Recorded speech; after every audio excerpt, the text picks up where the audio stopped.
I'm sorry your tummy's hurting. Today we're going to talk about GI stasis and gas. Let's get started. How about some kale? Yeah, doing a good job on that kale. Acting, of course. One of the things I get asked most often is, help, my buddy has stopped eating and I don't know what to do. I can't get to the vet. In every case, you want to get to the vet as soon as possible. And even these things that I discussed, these are going to be things that you're going to work out with your vet because a lot of them require prescriptions and you want to know the correct dosage. But I will give you some steps to get you started for the period that you can't get to the vet. If like a thing happens in the middle of the night or on the weekend and the vet is closed. How do you know if it's gas or GI stasis? Now the symptoms are extremely similar. With gas, it is short-term. GI stasis is a much more serious problem that lasts longer. If your buddy has eaten and pooped recently, but now they're turning down a treat, if you notice they're laying flat with their belly stretched out and pressed up against the floor, or they're sitting in a hunched position, maybe with their eyes a little bit squinty, then it's most likely gas. And the things that you want to do for that include giving infant gas drops, which you can find at any supermarket or food store. You don't need a prescription for those. You give 1 milliliter every hour for 3 hours, and then 1 milliliter every 3 to 5 hours. One of the first things you also want to do is listen to their tummy and hear if you can hear sounds. If you can hear loud gurgles or no gurgles at all, it's most likely stasis. You also need to take their temperature, so you make sure that you have the thermometer on hand. You do have to insert it on their butt.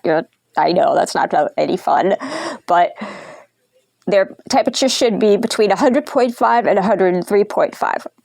Right. If they're below the normal temperature, the first thing you want to do is get them warmed up immediately. Right. You can lay on the ground and snuggle with them, which is the best way to do it. Or you can use a heating pad. And I would recommend using one of the microwavable heating pads as opposed to the ones that are electric and have electrical cords, because we know bunnies love to chew on them, don't you? Yeah. So there is a product called Snuggle Safe, which I will link to on the bottom, which is made specifically for pets and is microwavable. You'll have to warm it up now and then, but it's better than having them chew on a cord. If they have gas, another thing you want to do is try to get them to move around. Moving around will help pass the gas. All right, massaging. Now, massaging, if your buddy will tolerate it, I'm going to link to an excellent video that my friend Julie had done that demonstrates this extremely well. It involves lifting their butt, which, yeah, I didn't think so. Okay. Bella is not going to let me demonstrate it, obviously, but the video demonstrates it extremely well. You can also use an electric toothbrush. I've seen that recommended online, or a massager that you would use for yourself for your back. That can be used, set on gentle. Would you like that, baby? I'm not sure, but something to try. Right. You also want to look at their poop. Has their poop changed at all? Has it decreased? Have you noticed over the past couple days maybe the poop is getting softer or longer or stringed together? Or you're noticing that they're getting like little hard poops? Bunnies normally should be eating every 3 to 4 hours. They may go longer like overnight. They may, when they're sleeping, or during the day when they're sleeping, may go a little bit longer than that, but the general rule is about every 3 to 4 hours, maybe 5. If you notice that they've stopped eating and it's been over 12 hours, that's definitely emergency. And again, you want to get them to the vet as soon as possible. You can do these steps that I'm talking about right now until you get there, because GI stasis is potentially fatal. If you do catch it early enough, and that really is the key, catch it early, and there's a very high recovery rate. My bunnies have had it many times, and I know other friends who've had bunnies who've had GI stasis as well, even recurring GI stasis, and they've survived. They just have to get the proper treatment. The most important thing to do is to try get them to eat again. And there's certain things that you can try. First, because GI stasis is caused often by a lack of proper fiber, the thing that you want to do is first tempt them with hay. All right, you can even wet it, have different kinds of hay on hand to try. You can just, Bella's not interested in it right now, but that's how you would do it. You would just try and tempt them with it, see if they will eat that. You may even be able to like crunch it up into little pieces, and maybe that will be help.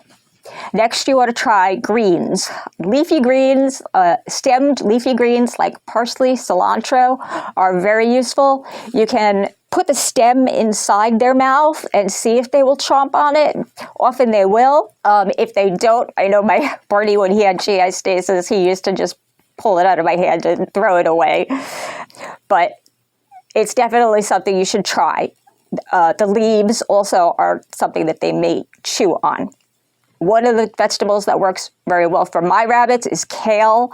Kale can cause gas, but again, if the priority is to get them eating again, so I will give kale. Get some blueberries, baby. Maybe you wake up a little bit. Ooh, blueberries. Yeah. But Bella loves the blueberries. All right, now if your bunny is in GI stasis, you don't want to start right away with blueberries, bananas. I know, bananas, carrots, or any sugary treat. You want to first try and get them to eat hay or greens or critical care, because treats can cause gas. But again, if they're not eating at all, this would be something to try. Get them to eat their favorite treat. So if they've turned down hay, they turn down greens, they turn down their favorite treats, the next thing you want to do is try and syringe feed them. Now you can use critical care made by Oxbow, which is a powder that you just mix in water and syringe feed it. It's kind of a thick paste. Sherwood also puts out a recovery product that I've had friends tell me it worked extremely well, so I'll put links to both that at the bottom. If you do not have critical care, or you do not have, there you go, sweetie. If you do not have critical care or Sherwood or any of those things, you can try smashing up pellets in water and syringe feeding those. If they are in GI stasis, you want to make sure that they stay hydrated. Often they will stop drinking as well. So you can syringe feed them water or juice, whatever they will take. Other things you can try and offer them include baby food or applesauce. Sometimes, because these are soft and sweet, they will start to get the bunny eating. And again, that's the priority, right? Yes, you need to start eating. Yes, yes, yes. You can also try giving them greens that have a lot of water content in them. If and when they do start eating greens, you can give them lettuce or celery, something that already has a high water content, because they need to stay hydrated. If you've already worked out ahead of time with your vet, you can also give subcutaneous fluids. They give you a fluid bag to take home, and you put a needle under their skin, and you give it to them. All right. Other things that you can try right away include appetite stimulants. Vitamin B is a big one, because it also gives them vitamins that they're missing from their regular diet. And Periadact, I'm not sure if I'm saying that correct, but I will spell it, and I will have a link at the bottom. Controlling the pain is essential. For that, you want to use Metacam or the generic versions, Maloxidil or Loxicom. I would recommend keeping those on hand after you've gotten a prescription from your vet.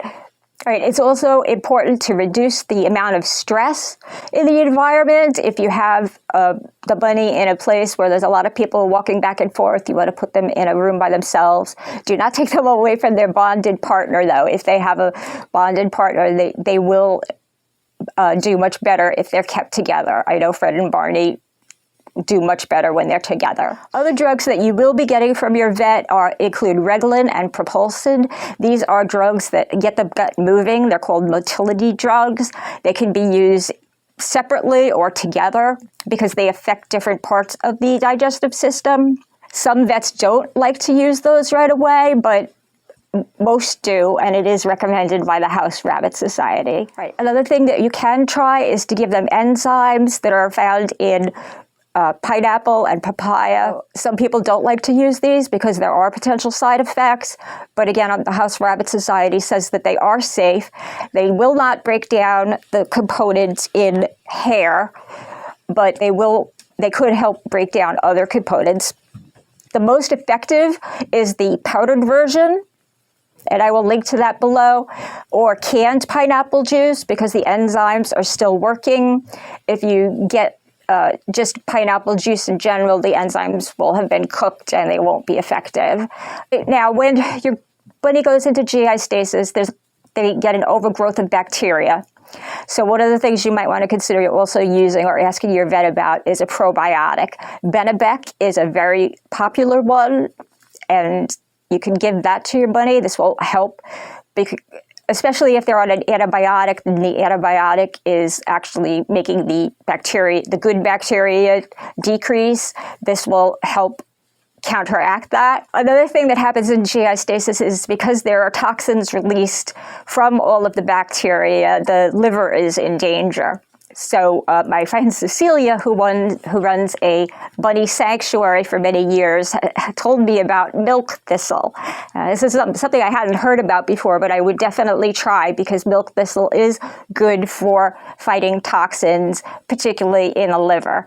And she said she has used it and it's worked good with her rabbits. Some more treatments that I was not aware of before I did my research include feeding secretropes from a donor bunny. This is controversial. Some vets say that it doesn't work that well because the donor bunny may have their own bacteria in their secretropes, but it is something that some vets may try. Another thing is a bunny enema. Yes, oh, I know, it sounds terrible. But again, I read this on the House Rabbit Society website and a number of other websites. This is definitely not something you do on your own. This is something your vet would try. They use a bulb syringe like this.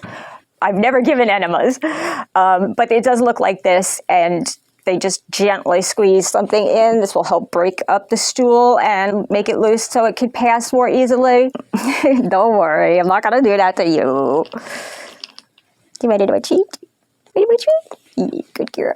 And never be afraid to ask your vet questions. Hopefully this video has given you enough information to prepare you if you can't get to your vet in time or have questions to ask your vet about when you do get there.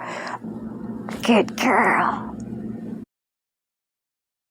Okay, to summarize, while you're waiting for the vet, take their temperature first. Second, keep them warm if the temperature is below 100.5. Third, check their posture. If they're pressing their belly on the floor or they're in a hunched position, it's probably gas. 4, listen to the belly. If you hear if it's loud or no gurgles, it's GI stasis most likely. 5, give them infant gas drops. 6, a belly massage and encourage them to move around. While you're waiting for the vet, if they're not eating, first try feeding them hay. Second, try feeding greens, especially things like parsley stems. Third, if they are getting dehydrated, syringe feed them water. 4, syringe feed them critical care, Sherwood, or smash up pellets. 5, do a belly massage and encourage them to move around.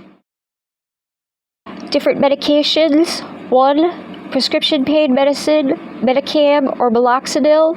2nd, there's a prescription medicine, motility drugs, Reglan and Propulsin are the most common.